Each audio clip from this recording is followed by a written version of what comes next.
बिस्मिल्लाहिर्रहमानिर्रहीम, अस्सलाम वालेकुम। मैं हूँ बीनर सलीम। एक दफ़ा फिर से पाकिस्तान की सियासत के अंदर निज़ाम की नाकामी की आवाज़ें गूंज रही हैं। एक दफ़ा फिर से हम सबको ये बताया जा रहा है कि किस तरीके से पार्लियामेंट्री पॉलिटिक्स, पार्लिमानी निज़ाम बिल्कुल नाकाम हो चुका है, कोलैप्स कर चुका है। अब तो ये बिल्कुल जो निज़ाम है ख़त्म हो गया है, क्योंकि पाकिस्तान में क्या ट्रेंड है कि पाकिस्तान में शख्सियत परस्ती चलती है। मतलब कि लोग एक पर्सनालिटी के पीछे चलते हैं, और क्योंकि एक शख्स को इतना ज़्यादा इम्पोर्टेंस मिल जाती है, एक शख्सियत के पीछे इतना ज़्यादा चलते हैं कि अगर उस शख्सियत की नाकामी हो जाती है तो लोग उस नाकामी को, उस शख्सी नाकामी को निज़ाम की नाकामी से जोड़ देते हैं, और ये मानने के लिए किसी सूरत भी तैयार नहीं होते कि वो एक इंडिविजुअल, वो एक शख्स नाकाम हो सकता है रादर देन द निज़ाम।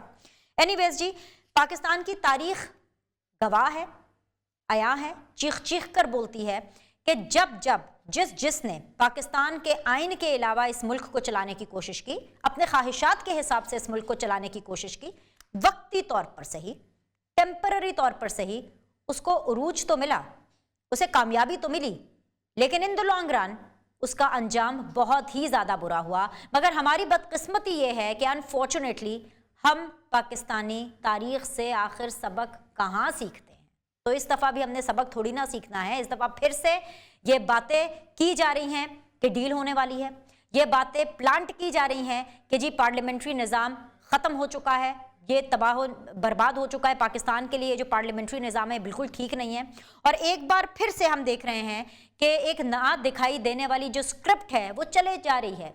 अब पाकिस्तान की आवाम भी बहुत इंटेलिजेंट है, उनको समझ में आ रहा है कि स्क्रिप्ट के तहत इस पूरी स्टोरी का अंजाम क्या होने वाला है। लेकिन देखना हमने ये है कि एग्जैक्टली ये चीज़ें किस तरह से होती हैं, किस तरह से ये जो पजल के पीसेज है वो रखे जाते हैं, और किस तरीके से ये जो स्क्रिप्ट है अपने अंजाम की तरफ पहुंचता है। साथ ही साथ आज, अब से थोड़ी देर पहले शो के आगाज़ में भी मैंने आपको बताया कि आज मरीम नवाज साहिबा की हेयरिंग थी इस्लामाबाद में, और हेयरिंग के बाद जब उन्होंने मीडिया से गुफ्तगू की तो उन्होंने एक दफ़ा फिर से हम लोगों को कहा, इस दफ़ा एक सॉर्ट ऑफ टाइमलाइन दे दी कि भाई इमरान खान की जो हुकूमत है वो, उसको जाने में दिन या महीने नहीं लगेंगे, बस बहुत कम दिन रह गए हैं। अब कितने कम दिन रह गए हैं वो तो हमें उन्होंने एग्जैक्टली नहीं बताया, क्योंकि अगर एक पूरे साल को देखा जाए तो एक पूरे साल में 365 दिन होते हैं।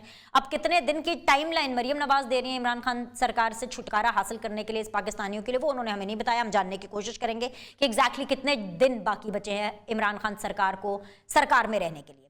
और साथ ही साथ हम आज मुबारकबाद भी देंगे उस एक शख्सियत को जिसके बारे में हम ये जानते हैं कि वो शख्सियत बहुत ही सादा है, और उनका मेरिट यही है उस ओहदे पर आने का, और वो ओहदा है सीएम पंजाब का, कि उनकी सादगी इतनी कमाल थी कि वो हमारे प्राइम मिनिस्टर को इतनी पसंद आ गई कि उन्होंने उनको जो है वो सीएम पंजाब बना दिया।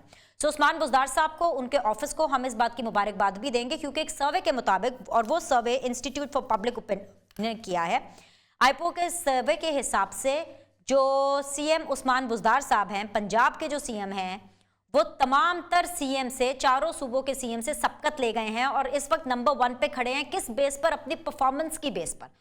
तो इस बारे में मुबारकबाद भी देंगे, और उनकी परफॉर्मेंस के बारे में आज के शो में मजीद जानने की भी कोशिश करेंगे। आज के पैनलिस्ट हसन खाबर तर्जुमान है पंजाब हुकूमत के, ऑफकोर्स पाकिस्तान तहरीक इंसाफ को रिप्रेजेंट कर रहे हैं। अस्सलाम वालेकुम, बहुत बहुत शुक्रिया ज्वाइन करने के लिए। सेनेटर अफनानुल्लाह खान साहब ने मुझे ज्वाइन किया हुआ है, रहनुमा है PMLN के, ऑफकोर्स सेनेटर हैं, सिटिंग सेनेटर हैं, अपोजिशन बेंचेस से हैं। कादर मंदोखेल साहब ने मुझे ज्वाइन किया हुआ है, रहनुमा है पाकिस्तान पीपल्स पार्टी के, सिटिंग MNA हैं।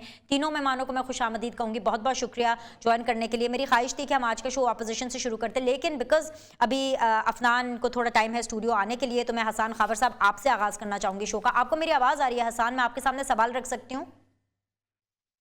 जी जी, मुझे आपकी आवाज आ रही है जी, बिल्कुल। Okay great. अच्छा Hasan, it's a good day for you, and I would say it might be a tough day for you after you listen to my questions. तो ये आप डिसाइड कर लीजिएगा। गुड डे इसलिए because according to the survey जिसका मैं जिक्र कर रही हूँ, इंस्टीट्यूट फॉर पब्लिक ओपिनियन, उन्होंने मुझे ये बताया है कि जी उस्मान बुज़दार साहब परफॉर्मेंस की बेस के ऊपर इस वक्त वज़ीर आला में नंबर 1 पोजीशन हासिल किए हुए हैं। और अगर मैं पंजाब की आवाम की बात करूं तो 51% जो पंजाब की आवाम है वो मुतमईन है, सेटिस्फाइड है उस्मान बुज़दार साहब की कारकर्दगी से।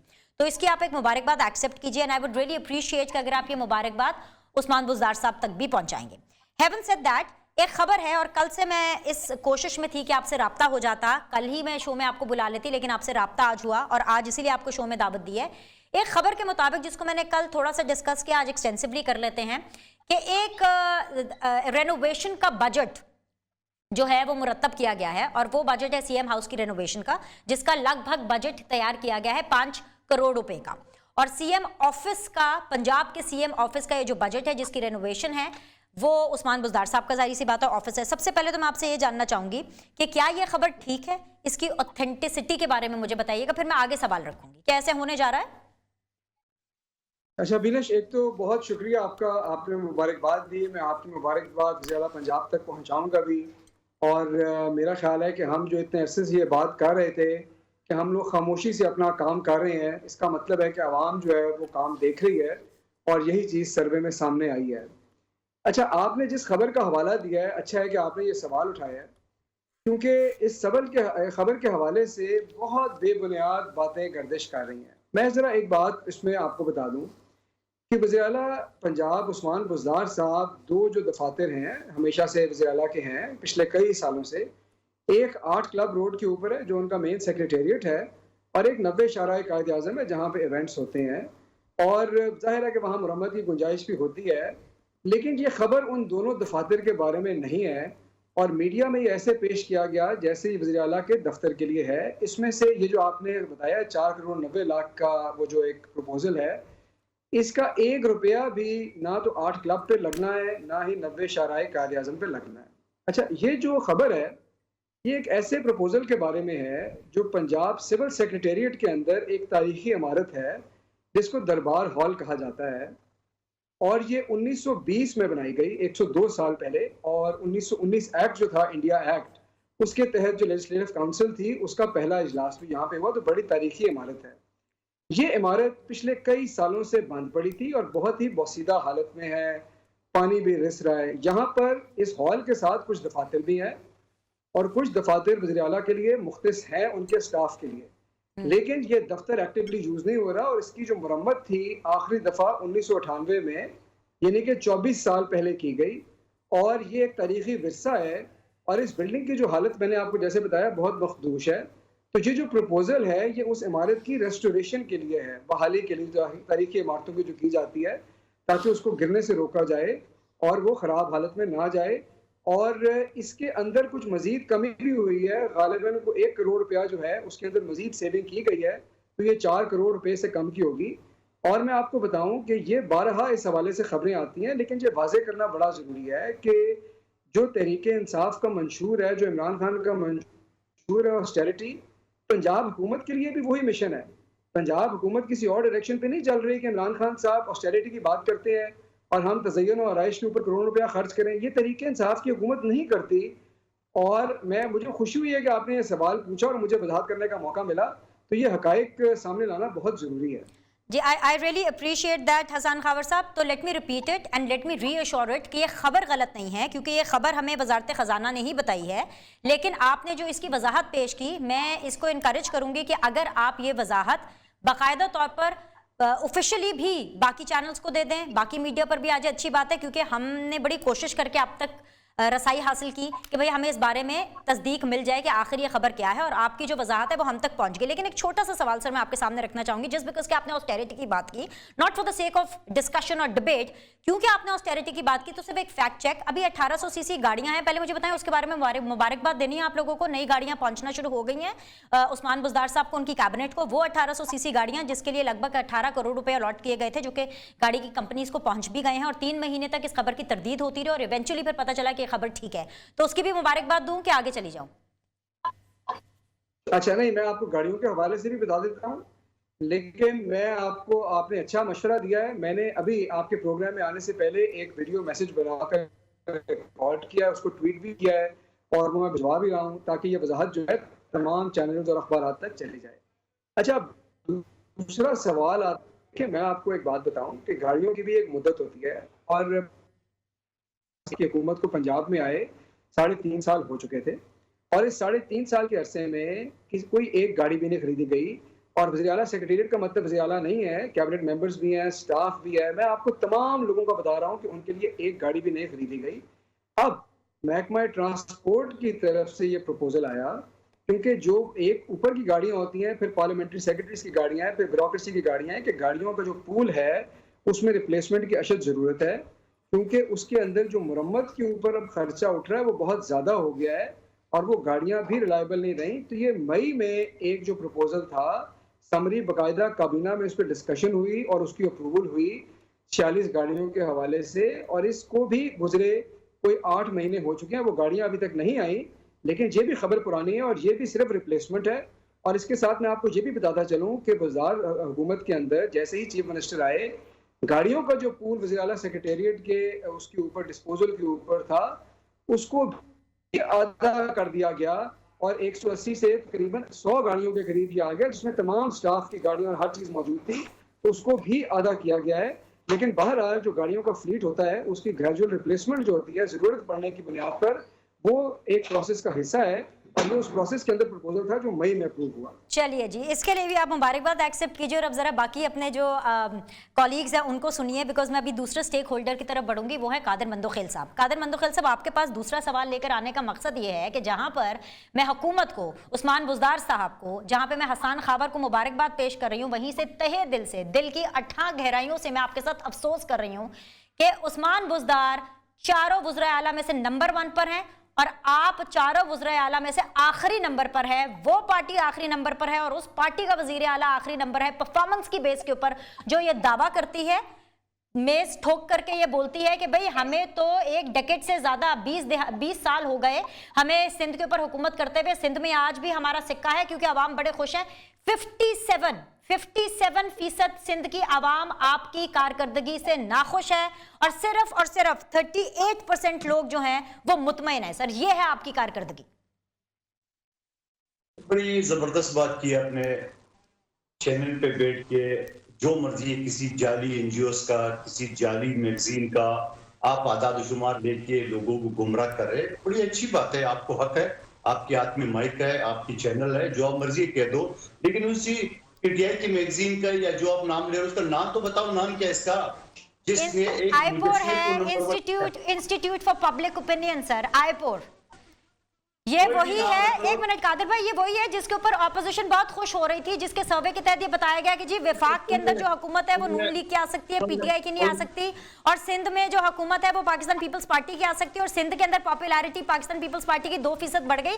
तो ये वही सर्वे है जिसके ऊपर कल आप लोग यानी पाकिस्तान पीपल्स पार्टी खुश थे और आपकी जगह पे कल शैला बीबी बैठी थी। अब आप कंटिन्यू करें। मुझे आवाज नहीं आ रही कादिर साहब की। बिल्कुल जी, मैं फिक्स कराती हूँ साहब। जी कादिर भाई बोलिए।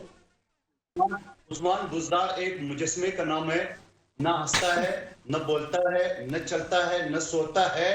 और आपको बताऊं, ये जो जाली मैगजीन या जाली एनजीओ जो भी बनी है, जो ये कर रहा है, मैं उनको चैलेंज कर रहा हूं कि आपके सारे जो फंडर है, ये याद है आपको एक अनिल कपूर दुनिया का नंबर 1 हीरो आ गया, बाद में पता चल रहा है कि वो अपने लोगों के जरिए मैसेज करके या इंटरव्यू कर, ये कौन सी है जिसका नाम हमने नहीं सुना है? नंबर 1 बात आपको याद होगा, सीएम सिंध का WHO ने कोरोना की मौत में सबसे पहले तारीफ की है।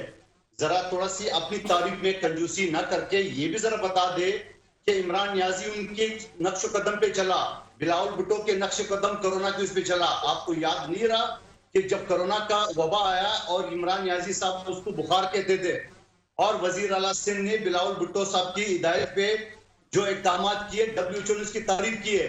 आप किस जाली तंजीम के, जाली एनजीओ के बता रहे हो आदाद शुमार इतने परसेंट? आइए मैं बताऊं आपको कि इसी एनजीओज ने, इसी टाइप के लोगों ने, जो इदारे ने, इन्होंने क्या कहा पीपल्स पार्टी के बारे में। पीपल्स पार्टी आज ऊपर चल रही है। मैं आपके सामने बैठा हूं, 33 साल बाद यह सीट पीपल्स पार्टी ने जीता। ये जाली एनजीओज की रिपोर्टों को नहीं, आवाम ने मुझे मुंतखब किया है 33 साल बाद। तो बताएं ऐसा सर्वे सर, उस सर्वे का नाम ले लेना जिसके अंदर ये सारी बातें हैं जो आप कह रही हैं। जैसे मैं नाम लेकर आपसे बात कर रही हूँ सर्वे का। मैं उस सर्वे का नाम है कादिर खान मंदोखेल। ये अच्छा, ठीक है। चली गई पीटीआई 6 नंबर पे चली गई है, पीपल्स पार्टी पहले नंबर पे है। आपको मैं सबूत के साथ बता रहा हूँ, पिशावर शेर जहां 9 साल पीटीआई की हुकूमत थी, 9 साल में पूरा पीडीएम हम से सिर्फ 45,000 वोट पीपल्स पार्टी ने ली है। 2 घंटों में इलेक्शन में 5 सीटों में से 2 सीटें पीपल्स पार्टी लेगी, पीटीआई 1 सीट ले गई है। और कराची शहर, जिसको मैं अपना शहर कहता हूं, यहाँ गवर्नर सिंध, सदर पाकिस्तान फैसल वाडा, अली जैदी समेत 19 इनके रहनुमा बैठे में, यहाँ 10 सीटों में से पीपल्स पार्टी ने 2 लिए, पीपल्स पार्टी ने 4 लिए, पीटीआई ने सिर्फ 2 लिए। फिर आइए लाहौर की तरफ, जहां पिछले इलेक्शन में पीपल्स पार्टी ने 5,500 लिए और इस जमीनी इंतखाबात NA 133 में पीपल्स पार्टी ने 32,133 लिए है। और उस्मान बुज़दार के शहर कैपिटल से पीटीआई भाग गई है, खुद अपने आप को नायब करा के, कागज मुस्तरद करा के भाग गई है। मियां बीवी दोनों ने एक उस शख्स को ताहिद कुंडा बनाया जिस इलाके का वोटर नहीं था। वो कौन सी आप अदाद शुमार की बात करिए मोहतरमा, आप रियलिटी की बात करें। मैं आपको फैक्ट की बात बता रहा हूँ। आपको कश्मीर में नादानी के बावजूद, पैसों के बावजूद, बदमाशी के बावजूद, कहते हैं उसका गंडापुर के, उसके बावजूद पीपल्स पार्टी ने 2nd पोजीशन ली है। वफाकी हुकूमत होते हुए, गुंडागर्दी करते हुए, पैसों का बांदर बाढ़ होते हुए। तो मैं ये एनजीओ से ये सर्वे है अब पाकिस्तान के आवाम, और पाकिस्तान के आवाम के सर्वे मैंने आपके सामने चंद रख ली है। आप किस मुजस्मे की बात कर रहे हैं? चले अभी बहुत ढेर सारा। अच्छा चले कादिर भाई, मेरे साथ अफसोस तो कर लेना, अफनान के साथ तो अफसोस कर लें। अच्छा चले, अब हम दोनों मिलके अफनान के साथ अफसोस कर ले। सर आपने तो अपना सर्वे बता दिया कि सत्ते खैरा है पीपल्स पार्टी के लिए, नून लीग के साथ तो डबल अफसोस करना है। अफनान अस्सलाम वालेकुम। अफनान, बहुत सारे सवाल आता है, आपसे शो शुरू करना था लेकिन चले कोई बात नहीं, अभी आपसे रख लेती हूँ सवाल। सबसे पहला सवाल, हमें जो सर्वे में बताया गया है, मैंने वो आपका सवाल सुन लिया था, प्रेसिडेंशियल फॉर्म ऑफ गवर्नमेंट वाला। अच्छा, लेकिन अभी नहीं, मैं स्टेप बाय स्टेप चलेंगे। हौसला रखे, रन डाउन मेरी मर्जी का होगा। सबसे पहले ये है कि उस्मान बुज़दार साहब, जिनसे 51% पंजाब की आवाम मुतमईन है, और इसलिए मुतमईन है उनके तरक्कियाती कामों की वजह से। वो तरक्कियाती काम जिसके ऊपर PMLN कल गुज़श्ता रोज बहुत खुश थी। मुझे लगता है आप लोगों ने कहीं ज्यादा मिठाइयां तो नहीं खा ली हैं जो आज ये सर्वे आ गया, क्योंकि कल आप लोग इस बात के ऊपर शादियाने बजा रहे थे एक सर्वे के हिसाब से कि भाई हम विफाक में भी आ गए हैं, चाहे 1% से ही आ गए हों, और पंजाब में भी अगर इलेक्शन होंगे तो हम आ गए हैं। लेकिन उन्हीं तरक्कियाती कामों की बेस के ऊपर पंजाब की आवाम सैटिस्फाइड है उस्मान बुज़दार साहब से। सर जी बिस्मिल्लाहिर्रहमानिर्रहीम। देखें, सर्वे जो है वो ठीक है, एक सैंपल के ऊपर होता है और उसके अंदर जो है उसके रिज़ल्ट को बहुत करीब गौर से देखना चाहिए। लेकिन जो सबसे ज़्यादा बड़ा टेस्ट होता है कि आप कितने पॉपुलर हैं या अनपॉपुलर हैं, वो कोई इलेक्शन ही होता है। बाई इलेक्शन हो गया या कंटोनमेंट के जो लोकल बॉडीज़ के इलेक्शन थे, वो उनका अगर आप रिज़ल्ट उठा के देखें तो हमने सफाया कर दिया है, क्या कहते हैं, झाड़ू फेर दिया पूरे पंजाब में। इस हद तक झाड़ू फेर दिया है कि PTI दूसरे नंबर पर भी नहीं आई। पहले नंबर पे हम थे, दूसरे पे इंडिपेंडेंट, और फिर बहुत पीछे दूर जो है वो तीसरे नंबर पे जो है वो PTI थी। और जो कुछ जो है वो KPK के अंदर हमारे इत्तेहादी हैं PDM में, मौलाना फजल रहमान साहब, उनकी पार्टी ने जो कुछ किया है ख़ास तौर से पेशावर वैली में, तो ये तो अब नविश्ता दीवार है कि जो इनके साथ मतलब कि आने वाले दिनों में होने जा रहा है। ये तो अब मतलब कि अगर आप ना माने तो ना माने, उसका तो किसी के पास कोई इलाज नहीं है। अभी तो मियां मोहम्मद नवाज शरीफ साहब इंशाल्लाह पाकिस्तान वापस आएंगे, हम इंशाल्लाह जो है बड़ी जबरदस्त किस्म की कैंपेन करेंगे। अब मरियम ने भी कहा कि चंद दिनों की मेहमान है। मुझे एग्जैक्टली बताइए, क्योंकि आप लोग इतने कॉन्फिडेंट है और इतने क्लियरली बता रहे हैं, तो मुझे जरा क्लियरली बताइए कि क्या क्या होने जा रहा है। जरा फिर मैं हसन से जवाब भी ले लूंगी, नहीं तो हसन को पता चल जाएगा कि उनकी पार्टी की स्टैंडिंग किधर है। मुझे एग्जैक्टली बताइए क्या होने जा रहा है, कितने दिन रह गए हैं इमरान खान की हुकूमत को जाने में। देखिए, हम जो है वो आईनी और कानूनी जो तरीके हैं किसी हुकूमत को घर भेजने के, उन्हीं में से किसी एक तरीके को इस्तेमाल करके इनको घर भेजने की कोशिश करेंगे। लेकिन मैं आपको वैसे ये बात बता दूं कि अगर फ़र्ज़ करें ये 2 ही मामला होंगे, या हम कामयाब हो जाएंगे या हम नाकाम हो जाएंगे, इसके अलावा तो कोई और तीसरी बात नहीं है। तो भाई बात यह है कि अगर हम कामयाब हो जाएंगे तो बहुत अच्छी बात है, नाकाम हो जाएंगे तो इलेक्शन कितना दूर है, बहुत करीब ही है ना। अवाम ने 4 साल भुगत लिए हैं PTI के, जो इन्होंने वादे किए थे और जो इनकी डिलीवरी का डिफरेंस है वो इतना बड़ा है कि मतलब कि आप सोचें कि लोग जो हैं वो भूखे मर रहे हैं, लोगों की क्या कहते हैं मतलब कि नौकरियां चली गई हैं, लोगों के कारोबार डूब गए, महंगाई का जिन जो है वो बजाय इसके बोतल में बंद किया जाए वो बाहर निकल आया है और वो किसी चीज़ को छोड़ नहीं रहा। अभी मिनी बजट में जो कुछ अभी तो मिनी बजट आया है, तो उसके असरात जो है अगले 2-3 हफ्ते में आना शुरू हो जाएंगे आवाम के ऊपर, जो नए टैक्सेस लगे। तो ये तमाम चीज़ें अगर सामने रखें तो ये अगर समझ रहे हैं कि ये पॉपुलर है तो ये तो अच्छी बात है। देखें, PTI अगर समझती रहे कि वो पॉपुलर है तो हमारे लिए तो फायदा है।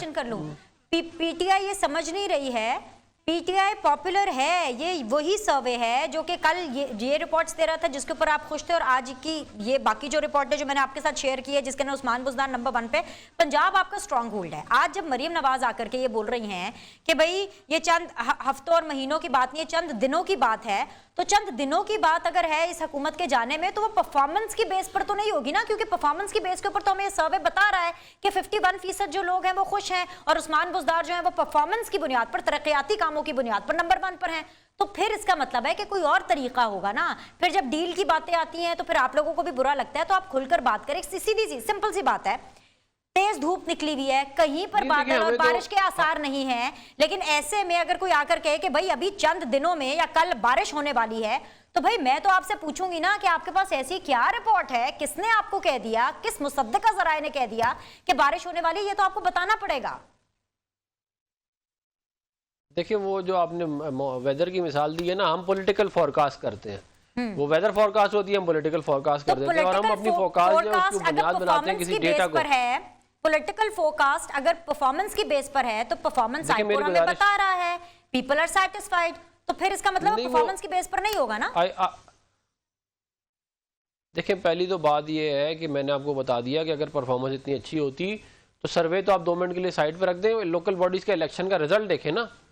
हुकूमतें आती जाती इलेक्शन के रिजल्ट के ऊपर है कि इलेक्शन में परफॉर्मेंस क्या है आपकी, वो तो सारी दुनिया के सामने है इनकी। अभी मिनी बजट से पहले ये हालात है, अभी तो मजीद महंगाई आएगी और मजीद मामला खराब होंगे, और मैं आपको ये बात बता रहा हूँ कि ये ऐसा झाड़ू फिरेगा, इमरान खान की इमरान खान अपनी सीटों से हारेगा, उस्मान बुज़दार हारेगा। आप देखिएगा इनके बड़े बड़े जो अभी केपीके में हुआ है ना इनके साथ, कि शहरियार अफरीदी अपने घर से हार गए, परवेज खटक अपने घर से हार गए, अली मोहम्मद अपने घर से हार गया, मतलब कि कोई बंदा, इनके बड़े बड़े मिनिस्टर जो है वो वोट लड़ गए। आप देखिएगा इलेक्शन का रिजल्ट भी ऐसे ही होगा। ये रिकॉर्ड है कि पहली बार वो 5 सीटों से लड़े और 5 की 5 सीटें वो जीते हैं, ये तो आपको पता है ना, आप इस चीज को भूले तो नहीं है ना। देखिए, ये रिकॉर्ड वही वाला रिकॉर्ड है कि मैं जो वो मतलब कि अपना उनसे मदद ले लूं बैसाखियों से और 5 की जगह 50 सीटें जीत जाऊं, इसमें कौन सी बड़ी बात है।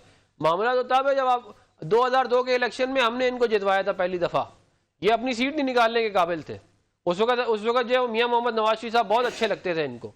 तो ये जो है ये हकीकत है, कहते हैं, इसको कोई डिनाई नहीं कर सकता कि ये एक रिग्ड इलेक्शन की पैदावार है हुकूमत, और इसकी लीडरशिप भी उसी तरह ही रिग्ड है। तो ये, और ना इनको कोई डिलीवरी करनी आती है। आप मुझे बताएं ना, ये जो आप कह रही हैं कि ये सर्वे कह रहा है कि बड़े डेवलपमेंट के काम हुए, मुझे बताएं कौन से डेवलपमेंट के काम हुए। हमारे शुरू किए हुए प्रोजेक्ट खत्म करना कोई डेवलपमेंट का काम नहीं है। आप बताएं आपने कौन से प्रोजेक्ट सोचे, उसके बाद उनको प्लान किया, उसके बाद उनको इम्प्लीमेंटेशन की। हम ML1, आज मैंने सेनेट में सवाल पूछा ये वाला कि हम ML1 की प्लानिंग करके गए थे, आज 4था साल है, आपने अभी तक ML1 पे कितना काम किया है। जवाब आया अभी तक हमें चाइनीज, हमें गवर्नमेंट हमें लोन नहीं दे रही, ये जवाब है ऑफिशियल। मैं आपको कहेंगे तो चाइनीज गवर्नमेंट को हमने 1.5 साल 1.25 साल से कहा है, अभी तक हमारी लोन एप्लीकेशन अप्रूव नहीं हुई। तो ये हकीकत है इस हुकूमत की। इन्होंने अपने जाती काम बहुत किए हैं, अवामी काम तो लाहौर को कचरा बना दिया है इन्होंने। कचरा पड़ा हुआ होता है रोडों पे, जो काम हम सीधे करके गए थे वो इनसे नहीं आज तक हुए। लेकिन तो बात कह देना कि मुझे बता दें कितने पावर प्लांट लगाए हैं, कितनी मोटरवेज बनाई हैं, कितनी रेल रोड बनाई हैं, मुझे बताएं ना। ऐसे थोड़ी आवाम को हवा में, आपकी महंगाई का भूत वैसी बाहर है, कर्जे आपने डबल कर दिए और आप कह रहे हैं बड़ी तरक्की हो गई। आपने अभी बोला ना कि रिग्ड इलेक्शन है, लेकिन आपके पार्टी के जो सेक्रेटरी जनरल हैं एहसन इकबाल साहब, वो इस चीज को नहीं मानते हैं। उन्होंने ट्वीट के जरिए सबको ये बताया कि भाई जब अवाम बेवकूफ हो जाते हैं तो अल्लाह ताला लोगों को एक्सपोज करते हैं और ऐसे लीडर्स जो हैं वो इनके सर पर आकर मुसल्लत कर दिए जाते हैं। मतलब जिसका ये मतलब है कि वो ये नहीं मानते कि रिग्ड इलेक्शन की पैदावार है इमरान खान या पाकिस्तान तहरीक इंसाफ की हुकूमत, वो ये मानते हैं कि अवाम इनको लेकर के आई। ये किस तरह का ये किस तरह का फॉर्मूला है, ये किस तरह का फंडा है कि आप बात करते हैं जी वोट को इज्जत दो, और जब अवाम ही इन लोगों को वोट देकर के ला रही है तो आप फिर ये कहना शुरू कर देते हैं कि जी रिग्ड इलेक्शन हो गया और अवाम ने जो है वो बेवकूफ़ी कर दी। पीटीआई के लोगों ने जिन लोगों ने पीटीआई को वोट दिया वो स्टूपिड कैसे हो गए, मुझे बस ये बताइए। देखिए, मैं पहली तो बात यह है कि जितनी मुझे उनकी ट्वीट समझ में आई है एहसन साहब की, मेरा ख्याल है उनका ये मतलब है कि अगर आप मतलब कि आप पे बुरे जो है वो हुक्मरान मुसल्लत कर दिए जाते हैं, उनका मतलब ये नहीं है कि कोई जमहूरी और गैर जमहूरी बात नहीं है, सिर्फ मुसल्लत होने की बात है। पहला जुमला तो बोले ना, व्हेन पीपल गेट स्टूपिड, कब मुसल्लत कर दिए जाते हैं, जिसका मतलब है कि जब लोग बेवकूफ बन जाते हैं। आप मुझे एक बात बताएं, जो लोग इनको वोट दे के आए थे, एक्चुअली इतने नहीं थे जितने इनके वोट निकले हैं, वो तो आज रो रहे हैं। जितने भी थे वो तो कहते हैं हमसे लोगों ने हाथे जोड़ के माफिया मांगी है सर, हमें हाथ जोड़ के टीवी पे लोगों ने माफिया मांगी है कि ये हमसे गलतियां हुई हैं, हमें नहीं इन्हें सपोर्ट करना चाहिए था। ऐसे बहुत सारे लोग ने वोट किया हो, क्या आप कंडेम करेंगे कि एहसन इकबाल साहब को, उन लोगों को बेवकूफ नहीं कहना चाहिए? क्या वोटर को बेवकूफ स्टूपिड कहना चाहिए? नहीं, उन्होंने उन पीटीआई के लोगों को जो ये समझ रहे थे कि इस मुल्क में तब्दीली आएगी, उनको इमरान खान साहब ने बेवकूफ बनाया है। तब्दीली की जगह उनके जो बेचारों के पास 4 पैसे थे वो भी उनके हाथ से निकालनी है, ये वो कह रहे हैं। तो ये कोई अकलमंदी का फैसला था इमरान खान को वोट करना? आप मुझे खुद बता दें। जो मुझे बताए ना, आज से 3 साल पहले जिस बंदे की तनख्वाह 50,000 रुपए थी, आज अगर उसकी 50,000 रुपए है तो इफेक्टिवली 30,000 रुपए मिल रहे हैं। 30,000 रुपए रह गए उसके पास। पीटीआई को वोट करेगा वो बेवकूफ है, वो स्टूपिड है, और जो नून लीग को वोट करेगा वो स्टूपिड नहीं है, वो इंटेलिजेंट है। एक ब्रेक ले लेते हैं, ब्रेक के बाद वापस आकर के इस डिस्कशन को हम आगे लेकर के चलेंगे। तीनों पैनलिस्ट हमारे साथ बने होंगे। Will be back in a bit.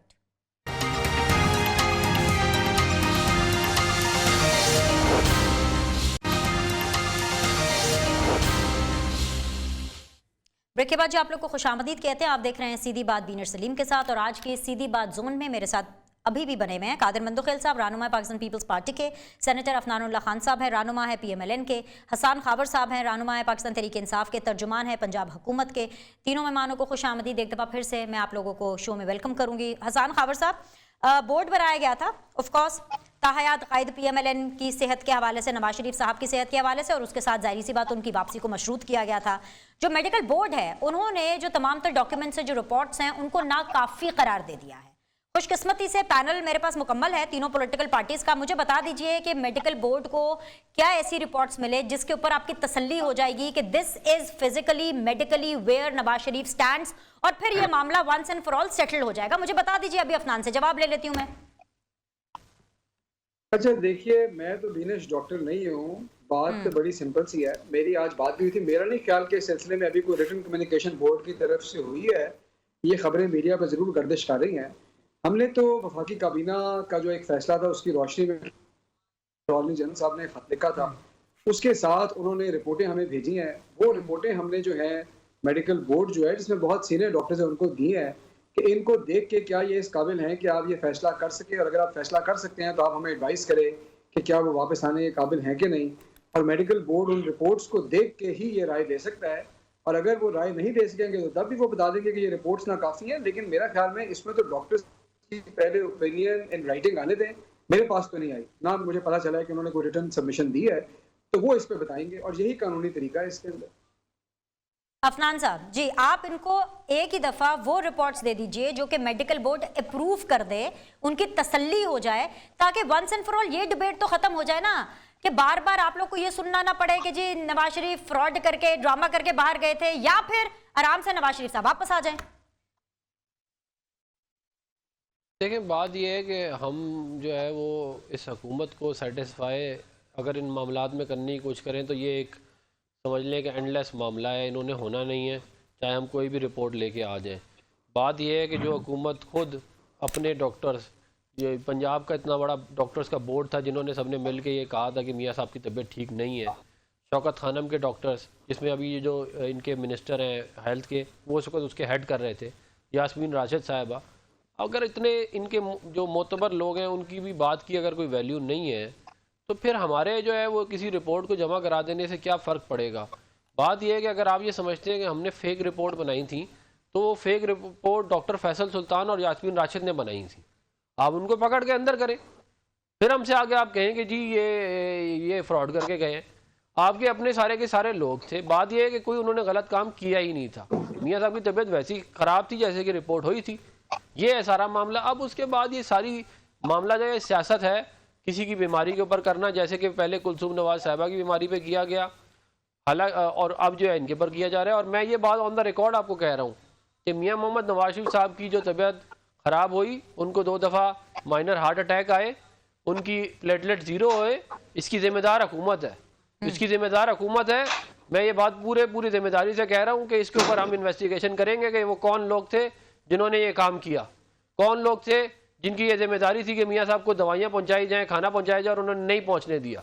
ये जो है ये ऐसे ये उसके बाद हमसे ये उम्मीद लगा के बैठे हैं ये हरकतें करने के बाद कि मियाँ मोहम्मद नवाज शरीफ साहब को ला के वापस इनकी गोद में इनको दे दें ताकि ये दोबारा से वही करें जो इन्होंने पहले किया था। तो ऐसे तो नहीं होगा ना, हम सोच समझ के मामला चलाएंगे।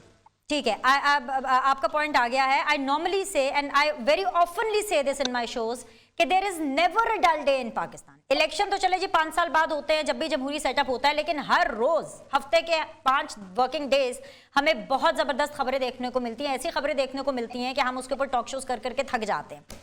अब लेटेस्ट जो चीज है वो पीडीएम है, वो जो एक करोड़ों साल पहले पीडीएम बनी थी, फिर टूट गई, अभी कोई एक ऑपोजिशन का अलायंस है, उस पीडीएम के हवाले से एक पेशरफ्त आई है। बिलावल भुट्टो का एक नया बयान आया है। बिलावल भुट्टो ने अपनी मशरूत आमादगी का इजहार किया है, कंडीशनल होगी उनकी वापसी पीडीएम के अंदर। वो कंडीशन क्या है एग्जैक्टली? बिलावल भुट्टो जरदारी जो कि चेयरमैन है पाकिस्तान पीपल्स पार्टी के, वो क्या कह रहे हैं पहले आप सुनिए, फिर हम पाकिस्तान पीपल्स पार्टी से उस हवाले से सवाल पूछेंगे। जहाँ तक सेनेट की बात है वहाँ अभी तक नंबर्स शायद उस पॉइंट पे नहीं आए हैं जहाँ आप अदम एतमाद लेकर आ सकते हो। सेनेट के कानून में फ़र्क है, वहाँ आपको जितना तादाद एक सेनेट चेयरमैन को मुंतखब करना है वो अलग है, और जो एक मौजूदा सिटी चेयरमैन को हटाना है वो उसके में ज़्यादा नंबर्स की ज़रूरत है। अगर सेनेट में अदम एतमाद लाने से ये हुकूमत नहीं गिरता, सेनेट में एतमाद लेकर लाने से महंगाई, बेरोजगारी और गुर्बत में कमी नहीं आएगा। अगर हमने अवाम को मसाइल से निकालना है तो इमरान को भगाना है। अवाम को मसाइल से निकालना है तो इमरान को भगाना है। कादिर मंदोखेल साहब ये क्लियर है, समझ में आ गया, पीपल्स पार्टी ये चाहती है। लेकिन सर जब आपके पास चेयरमैन सेनेट हटाने के लिए नंबर्स पूरे नहीं हैं, सेनेट में नंबर्स पूरे नहीं हैं, जहां पे ऑपोजिशन मेजॉरिटी में है, तो सर आप इमरान खान के खिलाफ तहरीक अदम एतमाद ला करके और इसको एक मशरूत शर्त बना करके पीडीएम में वापसी का कह रहे हैं, कैसे करेंगे? हमें भी समझाइए, कैसे पॉसिबल है? देखिए, बड़ी आसान सी उर्दू है, आप नहीं समझना चाहती है तो एक अलग बात है। सेनेट चेयरमैन किसी भी पार्टी का हो, उससे क्या फर्क पड़ता है? लेफ्ट से के मुस्लिम लीग नून का हो, हमारा हो, एमकेएम का हो, किसी और को, उससे क्या फर्क पड़ेगा? पाकिस्तान का जो चीफ एग्जीक्यूटिव है वो इमरान खान है, वज़ीर आज़म है, और फिर सबसे बड़ा सूबा जो है ना वो पंजाब है। अब पंजाब और मरकज में दोनों में जो भी गिरेगा सुबह तो वो हुकूमतें नहीं चल सकती है। बड़ी वाज़ेह अल्फाज है। और बिलावल भुट्टो साहब ने पहली मीटिंग में ये कहा है कि अदम एतमाद, बल्कि मुस्लिम लीग नून के दोस्त इससे मुतफिक नहीं हुए, कोई बात नहीं है, वो अपने प्लेटफार्म से जदोजहद कर रहे हैं, हम अपने प्लेटफार्म से कर रहे हैं। उन्होंने भी एहतजाज लॉन्ग मार्च के ऐलान किए, हमने भी ऐलान किया है। तो ये जदोजहद, अब आप मुझे बताओ जमहूरी पार्टी में इस एहतजाज के अलावा, अदम एतमाद के अलावा और कौन सा रास्ता है? मैं आपको गिनवा दूं तो हम सुप्रीम कोर्ट में इमरान नियाजी की तरह शफाफ लड़ने वाले नहीं है, हम पुलिस अफसरान को थप्पड़ मारने वाले नहीं है, हम पे टीवी पे हमला करने वाले नहीं है, हम उन्हीं के जरिए लोगों को बगावत पे उकसाने वाले नहीं है। हम जमहूरियत पसंद लोग हैं, जमहूरी तरीके से हुकूमत को उठाना चाहते हैं और ये हमारे आइन के अंदर हमारा हक है। अब आप जो मर्जी कह दे, हमारी शर्त कह दे, हमारी कमजोरी कह दे, हमारी जो आपके दिल में आए, तब तक ये शख्स और पंजाब में ये मुजस्मा नहीं हटेगा। आप तब तक कुछ भी तो आप सेनेट क्या, बलूचिस्तान क्या, पख्तूनख्वा क्या, कोई हुकूमत ले लो। सवाल ये है, मैं ये बात नहीं कह रहा हूँ, मैं तो नया आदमी हूँ, अभी 6-7 महीने में मुंतखब आया हूँ, मेरी जाती ख्वाहिश तो ये होगी कि ये हुकूमत अपने टेनोर पूरे करे। मगर मैं पाकिस्तानी आवाम को अगर देखता हूँ तो किसी तरह से उनको 2 दिन भी इस हुकूमत में नहीं रहना चाहिए। आपके सामने महंगाई तो पहले से थी है, मजीद मिनी बजट के जरिए जो 350 अरब रुपए आवाम के ऊपर लाया, अब इसके खदशात, इसके असरात आना शुरू हो गए। डॉक्टर अफनान साहब फरमाते आना शुरू होंगे, मैं कहता हूँ हो चुका है। बजट आ रहा था उससे 2 दिन पहले जो है ना वो महंगाई बढ़ती गई। आज आपका पेट्रोल 150 का लगभग है। आप मुझे बताओ, एक गरीब आदमी, एक रिक्शा ड्राइवर, एक साइकिल वाला जो अपनी ड्यूटी पे जाएगा या अपनी काम हमने तो 300 रुपए का पेट्रोल डालना है, अब मुझे उसके बाद आया जाए। लेकिन ना आप इनको ना याद दिलाओ 126 दिन की कंटेनर में पार्टी ने उन्हें क्या कहा था, आवाम से क्या वादे किए, 3 महीने के अंदर हम नया पाकिस्तान बना देंगे, नया बनाते बनाते पुरानी का भी बेड़ा गर्क करके बैठे हुए हैं। आप मुझे बताओ इस वक्त मौजूदा हुकूमत में खावर साहब सुन रहे, ये गाज ही में मुझे जवाब नहीं दे, ये मुझे एक मुकम्मल प्रोजेक्ट बता दे। चलो पंजाब का ज्यादा मुझे नहीं पता, मैं ज्यादा डिटेल में नहीं जानता हूँ। सिंध में मुझे एक बता दे, नवाज शरीफ साहब के एक प्रोजेक्ट था जो ग्रीन मनसूबा था, 90% मुकम्मल हो चुका था और बगैर 10% के लिए 3.5 साल लगे और 3.5 साल में अभी मुकम्मल नहीं है। 1100 अरब का ऐलान किया, 162 अरब का ऐलान किया, अब अरब का ऐलान किया। आप उसमें से कितनी खर्च हुए, कितने हुए और इस पर बात नहीं करो। मेरे और डॉक्टर अफनान की बात तो छोड़िए, हम तो अपोजिशन के लोग हैं। आपको नूर आलम खान साहब की स्पीच याद है, जुमे के दिन में सभी में मौजूद था, उन्होंने बोला ये जो आगे 3 लोग का नाम हैसियत में डाल दो पाकिस्तान हो जाएगा। उन्होंने ये कहा कि यही सब इसने पूरे पाकिस्तान का अजला दिलवाया। वो परवेज खट्टक का जो है नौशेरा, फिर स्पीकर को सुहाबी, इमरान नाजी का जो है वो मिलावाली और एक और दिलवाया। उसने खुद जब इनकी एमपी एमएनए इस तरह चीज इनके एमएनए खड़े हो गए, केस प्रोसीडिंग ठीक है, बेशक खड़े हो गए हैं उनके एमएनएज एमपीएज उनके अगेंस्ट, लेकिन इमरान खान पाकिस्तान तहरीक इंसाफ की हुकूमत उनको हैंडल कर रही है। शोकाज नोटिस भी तो दे दिया ना नूर आलम को। अच्छा जरा मुझे नून लीग के पास जाने दे और फिर आप सारों के कलेक्टिव जो जवाब है वो मैं हुकूमत से लूंगी, हसन खाबर से लूंगी। अफनान, आप लोग क्यों बजिद हैं? अगर एक तरफ बिलावल जिद करते हुए नजर आ रहे हैं कि भाई मेरी बात मानी जाएगी तो मैं पीडीओ में वापस आऊंगा, आप क्यों बजिद हैं कि भाई चेयरमैन सेनेट को हटाइए? आपको नहीं लगता कि आपको अपनी जिद ये छोड़ देनी चाहिए? बिलावल ने आपको क्लियर तो कर दिया कि भाई चेयरमैन सेनेट अव्वल वो तब्दील नहीं कर सकते क्योंकि नंबर्स पूरे नहीं, और अगर हो भी जाते हैं तो चेयरमैन सेनेट के जाने से हुकूमत नहीं जाने वाली। अगर आपका भी हदफ इमरान खान है, जो कि आज मरियम ने हमें दोबारा बताया कि आपका हदफ इमरान खान ही है, हफ्तों नहीं महीनों में हुकूमत चली जाएगी, तो बिलावल की बात मान करके उनको पीडीएम में शामिल करें और बस फिर आगे बढ़े। देखिए, हम ये बात इसलिए कह रहे हैं क्योंकि जो सेनेट है उसके अंदर हमारी अददी बरतरी है। मतलब हमारे तकरीबन 57 सेनेटर्स हैं। अगर आप पीपल पार्टी को और पीडीएम को मिला लें तो तकरीबन इतने बनते हैं। तो अगर जहाँ पे 57 सेनेटर्स हैं वहाँ पे अगर हम अपनी सिंपल मेजॉरिटी से कुछ नहीं कर पाते, जो कि इस वक्त हाउस के अंदर आपको तो 51 चाहिए वोट्स, तो अगर हम नहीं कर पाते तो फिर आप खुद ही बताएं ना कि कैसे पंजाब असेंबली में, जहाँ पे अगर इवन हमें पीटीआई पीपल पार्टी में सपोर्ट भी करे तब भी सिंपल मेजॉरिटी नहीं बनती, या काफ लीग छोड़ेगी या कोई पीटीआई के छोड़ेंगे तब बनेगी। और दूसरी बात ये है कि इस वोट के अंदर ये जो नो कॉन्फिडेंस का वोट होता है, इसमें अगर आप फ्लोर क्रॉस करें तो आपकी सीट आपको डी सीट किया जा सकता है। ये पाकिस्तान का कानून है। तो आप मुझे बताएं ना कि वो कौन सी स्ट्रेटजी है जिसके तहत या तो कोई 10-15 लोग वोट डाल लेना आए, या जो है वो कोई इत्तेहादी इनको छोड़ के हमारे साथ आ जाए, तो फिर तो इस पर बात हो सकती है। लेकिन ना कोई अभी तक मुझे समझ मतलब कि मेरे उसमें आया है इन्फॉर्मेशन में कि कोई इत्तेहादी आना या आ गया हो।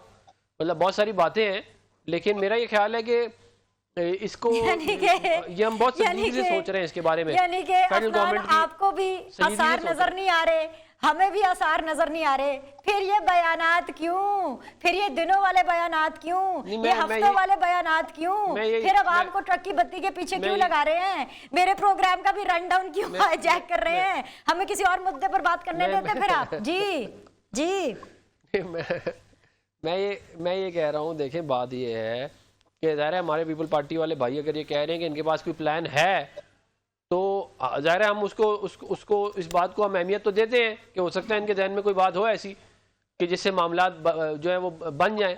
लेकिन उसका जो proof of the pudding is in the oven, वो वाला प्रूफ जब तक सामने नहीं आएगा उस वक्त तक जो है ज़ाहिर है मतलब हमें कॉन्फिडेंस नहीं है इस बात का। आप देखिए 150 वोट पड़े हैं अभी, अगर आप हमारे तमाम वोट भी दिलवा लेते तो 162 वोट होते। अगर फर्ज करें सारी ऑपोजिशन आ जाती तो 162 वोट थे। मुझे जुमला मिल गया, मैं ये कह रहा हूँ है पॉसिबल है, कॉन्फिडेंस नहीं है नेशनल असेंबली में पॉसिबल है। नहीं मैं ये कह रहा हूँ पॉसिबल है, इम्पॉसिबल नहीं है। नहीं मैं पॉसिबल है, हम मानते हैं वाली बात, लेकिन वो प्रूफ ऑफ द पुडिंग है ना, pudding is in the oven.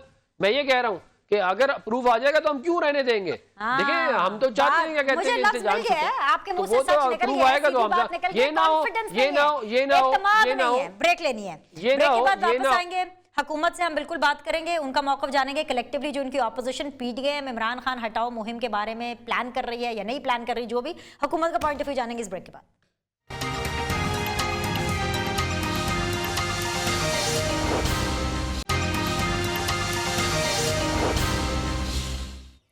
Welcome back जी। फाइनल राउंड ऑफ डिस्कशन है कादिर मंदुखेल, सेनेटर अफनानुल्लाह खान एंड हसान खावर साहब के साथ। तीनों मेहमान हमारे साथ बने हुए हैं। हसान खावर साहब, now it's your turn. I will put the straight question in front of you, क्योंकि फाइनल राउंड है। 27 फरवरी को जी पाकिस्तान पीपल्स पार्टी आ रही है और नून लीग तो खैर बाद में आ रही है 23 मार्च को।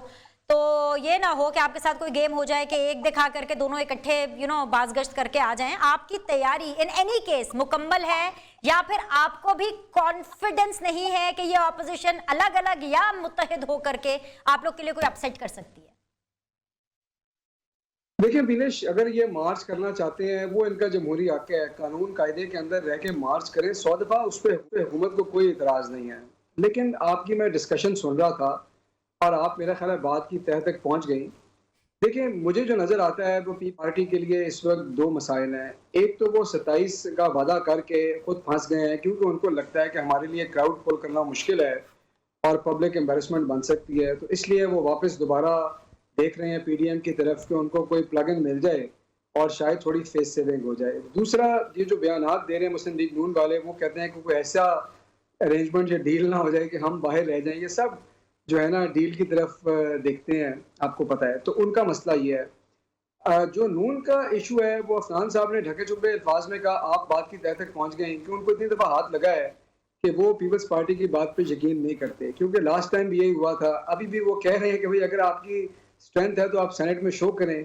तो ये दोनों ऑफ कोर्स एक पेज पे नहीं है और उसकी वजह यह है कि पीपल्स पार्टी का ट्रैक रिकॉर्ड है जो उन्होंने उनके साथ किया था। लेकिन मैं आपको बताऊं कि ये एक साइड पे नहीं होंगे इस वक्त। जो है ना, ये दोनों अपने अपने लिए वो मैदान ढूंढ रहे हैं, तो ये बिल्कुल एक पेज पे नहीं होंगे। ये अपना अपना मार्च करें तो they are welcome to do that. लेकिन हुकूमत को किसी किस्म का कोई खतरा नहीं है, हुकूमत कहीं नहीं जा रही। हुकूमत को घर भेजने की आईनी ऑप्शंस मौजूद हैं, अगर इनके नंबर्स पूरे हों। ये ले आए तहरीक अदम एतमाद, वो भी इनका हक है, कोई इनको नहीं रोक सकता। लेकिन ना इनके नंबर्स हैं ना पूरे होने हैं। 2023 में इलेक्शन होने हैं और मेरे ख्याल में कि इधर उधर उनको नहीं देखना चाहिए, इनको बस अब दिल जमई से इलेक्शन की तैयारी करनी चाहिए। ठीक है कादिर मंदुखेल साहब, 1 मिनट आप ले लें और आखिरी 1 मिनट मैं अफनान को दे दूंगी। आपकी तैयारी पूरी नहीं है, कुछ नहीं होना आपसे जी। उस्मान बुज़दार साहब के बारे में बता दीजिए, अगर मेरी पार्टी कुछ नहीं कर सकती, इमरान नियाज़ी साहब क्यों परेशान है कि 3 महीने बड़े आए हैं? तसर इस बात का अभी तो हमें परेशान क्यों है? इसका मतलब ये गिर रही है, इसके मतलब ये कि आवाम का समंदर जब कराची से होता हुआ पंजाब पुख्तनख्वा और इस्लामाबाद पहुंचेगा तो लगभग वो क्या होता है इनके साथ घबराने को। ठीक है जी। अफनान, आखिरी 1 मिनट आपके लिए। कुछ नहीं कर पाएंगे आप लोग, हुकूमत इज वेरी कॉन्फिडेंट। आप कॉन्फिडेंट हो या ना हो, पर हुकूमत कॉन्फिडेंट है। देखिए हमारी कमिटमेंट है पाकिस्तान के अवाम से कि हम पूरी कोशिश करेंगे कि एक ऐसी रजीम जो कि एक सेलेक्टेड रजीम है उसको हम जल्द अज जल्द घर भेजें। उसके लिए जो आइन और कानून के अंदर जो मामलात रह के हम कर सकते हैं वो हम करेंगे और वो हम ऑलरेडी कर रहे हैं। और ये अल्लाह ताला ही बेहतर जानता है कि आगे जो है वो कामयाबी किसकी होगी और किसकी नाकामी होगी। मैं बैठ के इधर टीवी नहीं, हम तो देखें, हम तो मैदान में हैं, हमारे खिलाफ केसेस बनते हैं, हम लोगों को बंद कर दिया जाता है, हम पे झूठे केसेस बनाए जाते हैं। हमारे क़यादत के साथ क्या क्या नहीं इन्होंने किया। और तो हम तो मैदान में, हम तो इनकी जो भी है मामलात उसको सह रहे हैं, हम ही तो मुकाबला कर रहे हैं। और मैं ये बात पहले भी बहुत दफ़ा कह चुका हूँ कि ये बैसाखियों का सहारा है जिस पे ये हुकूमत खड़ी हुई है। एक बैसाखी हमारे ख्याल में निकल गई है और दूसरी बैसाखी लरज़ रही है। अगर वो भी किसी दिन निकल गई तो बस फिर ये धड़म से गिरेंगे, क्योंकि अपने वजन पे ये खुद नहीं खड़े हो सकते। चलिए जी, देखते हैं कि क्या होता है, देखते हैं कि आने वाले दिन हम इलेक्शन में आपको हराते हैं, हमें डील की जरूरत नहीं लेकर के आएंगे। आज के लिए तीनों मेहमानों का बहुत बहुत शुक्रिया, उन्होंने मुझे ज्वाइन किया। कल आप लोगों से सेम टाइम सेम चैनल मुलाकात रहेगी, लेकिन उससे पहले आपके फीडबैक का इंतजार रहेगा। Look after yourself, I see you all tomorrow. अल्लाह हाफिज।